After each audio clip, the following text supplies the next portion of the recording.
Bakının Suraxanı rayonunda gəlin baldız arasında yaranan mübahisə cinayətlə nəticələnib. Hadisə ötən ilin fevralın 16-sında rayonun Hövsan qəsəbəsində baş verib. Beyləqan rayon sakini 1997-ci il təvəllüdlü Əntiqə həmin gün saat 19 radələrində yaşadıkları evdə baldızı Gülnarənin onun ailə üzvlərinin ünvanına nalayiq söyüşlər söyməsi səbəbindən aralarında yaranmış mübahisə və davadalaş zamanı onu döyərək müxtəlif dərəcəli xəsarətlər yetirib. İş üzrə izahat verən Əntiqə ona elan olunmuş ittiham üzrə özünü təqsirli bilib. O qeyd edib ki, ailəsi ilə birlikdə yaşayır, rəsmi olaraq MMC-də süpürgəçi işləyir. Mən həmin ünvanda baldızım Gülnarə ilə birlikdə yaşayıram.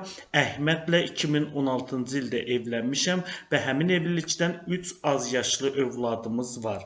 Övladlarımın birinin 5, ikincinin 7, üçüncünün isə 8 yaşı var. Evləndiyimiz vaxtdan baldızımla münasibətlərim yaxşı olmayıb. Tez-tez müxtəlif məsələlərə görə mübahisələrimiz olub. Gülnarənin mənimlə bərabər qardaşlarım, bacım və valideynlərim ilə də münasibəti yoxdur deyə o ifadəsində göstərib. Əntiqə qeyd edib ki, 2025-ci ilin fevralın 16-sında qonşuda olan hüzür yerində olan zaman qardaşı İslam ona zəng edib. Qardaşım dedi ki, bizə qurban əti gətirir.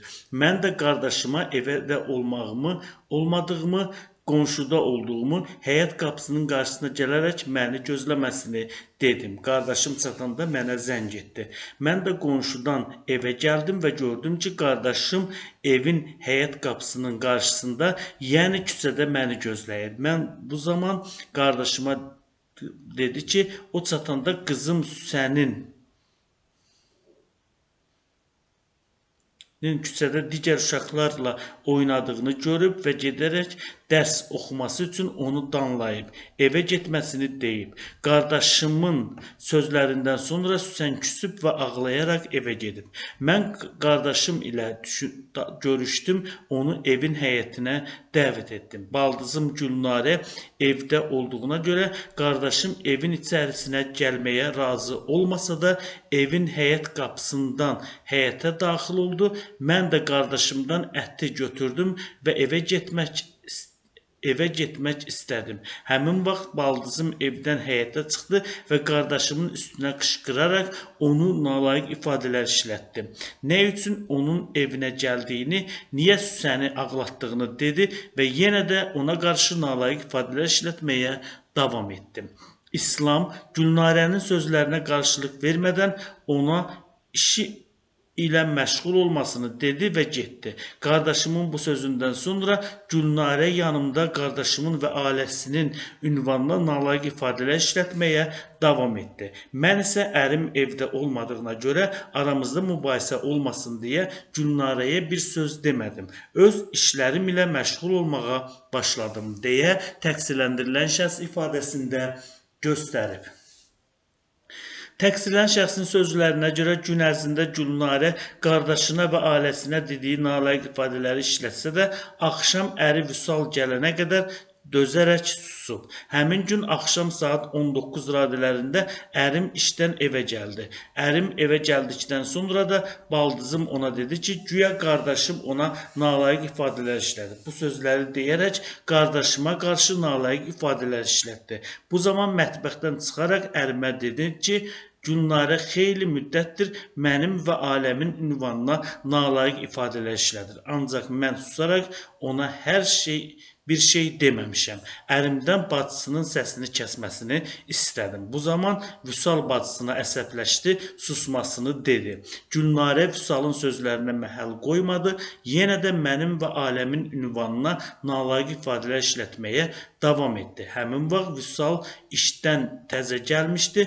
Mən də həmin vaxt əlimdə olan bıçaqla mətbəxdə kartof soymuşdum ki, ərimə yemək bişirim. Bu zaman daha dözə bilmədim, mətbəxdən bayıra çıxdım, əsəbimdən bıçaq yadımdan çıxaraq əlimdə qaldı.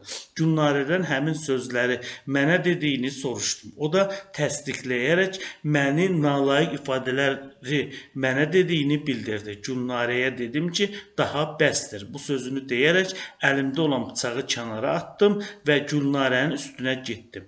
Nə üçün məni bezdirdiyini soruşdum. Bu zaman Gülnarə əli ilə sinəmdən yumruq vuraraq məni arxaya itələdi. Həmin vaxt mən də Gülnarənin üstünə getdim və beləliklə aramızda əlbəyaxa dava düşdüm. Mübahisə və dava-dalaş zamanı mən Gülnarəni, o da məni vurdu. Gülnarə bir əli ilə saçımdan tutdu, digər əli ilə sinəmdən, alnımın sol tərəfindən yumruq zərbələri vurdu. Mən özümü müdafiə etmək məqsədi ilə onun yumruq zərbəsinin qarşısını kəsmək istədim. Amma Gülnarə əli ilə barmaqlarımdan tutdu, sol əlimin 3-cü barmağını, uzun dırnağını geriyə doğru itələyərək dırnaq yuvasından qəsdən qopardı. Həmçinin yumruqla sol əlimin barmaq nahiyələrindən zərbələr vurdu. Həmçinin barmaqlarımı geriyə doğru itələyərək məni yerə yıxmaq istədi. Dırnağım qopan zaman əlimdə bərk ağrı hiss etdim. Əlim və üst başım bütün qan olmağa başladı, deyə o ifadəsində göstərib.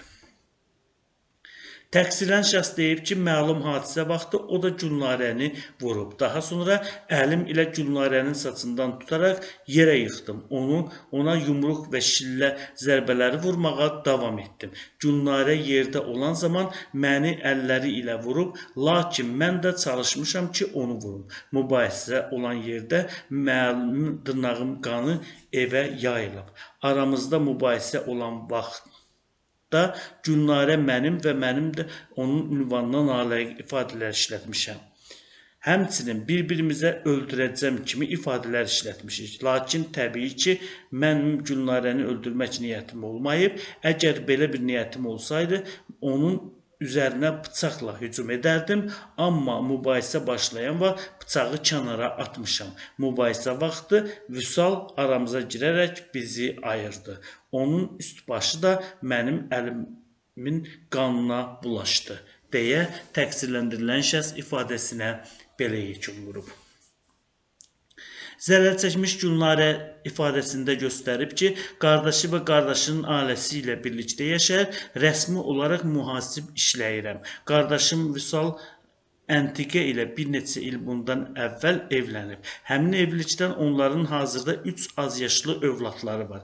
Əntiqə ilə aramızda mütəmadi olaraq müxtəlif məsələlərə görə mübahisələrimiz düşüb.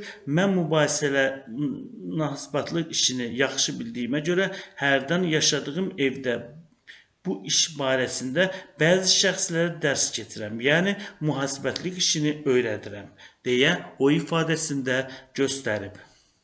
Zərər çəkmiş qeyd edib ki, sonuncu dəfə ötən ilin fevralın 16-sında saat 17 radənin evdə Zaminə adlı qadına mühasibətlik işini öyrədən zaman qardaşının 7 yaşlı qızı Süsən ağlayaraq yanıma gəldi və dayısı İslamın onu döydüyünü bildirdi. Bu hal xoşuma gəlmədiyindən otaqdan bayıra çıxmaq istəyəndə İslam olduğum otağa daxil oldu. Ondan nə üçün uşağı döydüyünü soruşdum. Bu zaman o yaxşı eləyirəm, get işinlə məşğul ol, dedi. Evimdə İslamın bu cür rəftar etməsi xoşuma gəlmədi. Ona görə də ondan evdən getməsini deyərək qovdum, deyə o ifadəsində göstərib. Gülnarənin ifadəsinə görə daha sonra həmin gün saat 19 radələrində qardaşı Vüsal evə gəlib. Vüsal evə gələn kimi onun yanına getdim və İslamın mənə qarşı evimdə hörmətsizlik etdiyini, nə üçün İslamın evimizə gəldiyini dedim. Qardaşımdan zəng edərək İslamın başa salmasını istədim. Qardaşım İslamın onda olan telefon nömrəsinə zəng etsə də telefona zəng getmədi. Vüsal dedi ki, İslamın onda olan telefonun nömrəsi işləmir. Bu zaman qardaşıma bir qədər uca səslə dedim ki, nə vaxtda kimi belə olacaq. Heç bir vaxt İslamın evinə getməmişik, nə üçün həmin şəxslər bizə gəlməlidirlər. Bu sözlərimizi gəlinimiz Əntiqə eşitdi və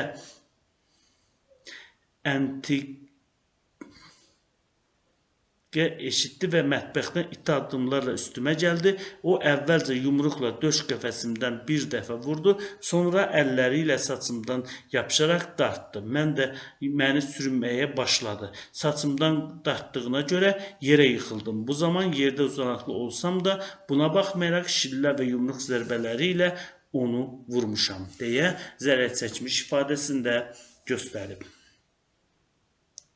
Əntiqənin barəsində olan cinayət işinə Suraxanı rayon məhkəməsində baxılıb, məhkəmənin hökmü ilə Konstitusiya və Suverenlik ili münasibəti ilə amnistiya elan edilməsi haqqında 19 dekabr 2025-ci il tarixli Milli Məclisin qərarının 5.1, 1.12, 1.16-cı bəndləri tətbiq edilib, təqsirlənən şəxs cinayət məsuliyyətindən azad edilib, iş üzrə icraata xitam verilib. Əntiqənin barəsində seçilmiş başqa yerə getməmək haqqında iltizam növündə qəti imkan tədbiri ləğv edilib. Qeyd edək ki, hadisə zamanı Əntiqədə Gülnarə tərəfindən xəsarət alması ilə bağlı araşdırma aparılıb və Gülnarənin barəsində də ayrıca icraatda cinayət işi açılıb.